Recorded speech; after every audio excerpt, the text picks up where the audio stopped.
How do we get idols out of the church building? Welcome to this, your daily 180 Bible study. We're looking at Acts chapter 17, verse 16. As Paul walked through Athens, he saw that the city was given over to idolatry. Do you realize there are a lot of churches that are given over to idolatry? I'm not talking about little statues that they bow down to, and there are probably some groups that do that you're familiar with. But I'm talking about those idols that have been set up in the heart, just like Ezekiel was told in Ezekiel 14 and verse number 3. How do we deal with that?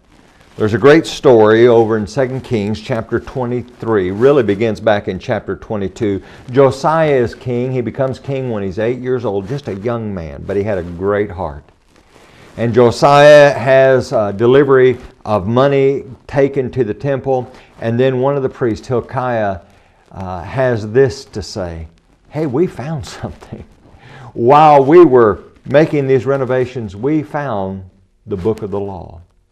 In other words, the Bible was lost within the temple. Isn't that amazing?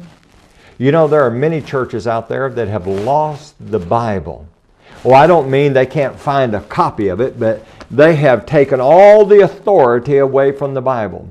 They have necessarily no authority for the plan of salvation they teach, no authority for the way in which they worship God, and they have just pushed the Bible out the door. Oh, they hold it, they may even read from it, but they don't honor it. And so they found the book of the law and they read it, and Josiah says, you're going to come teach this, and then we're going to do what it says. And one of the things that happened as a result of going back to the Bible is that Josiah said, we're going to purify the temple of idols. You realize there was actually wooden images inside the temple. Josiah says they've got to go. And then he begins to purify the land of idolatry. How can we get the idols out of churches today? Idols that say, oh, we don't have to obey the Bible when it says, he that believeth and is baptized shall be saved, he that believeth not shall be condemned. Oh, we don't have to honor that. How do we get those idols out? We go back to the Bible. How do we get the idols out that say, it doesn't matter how you worship, we need to give people what they want? Let's go back to the Bible. That's a challenge for you and me, is to always, always go to the God of the Bible. Join us again tomorrow.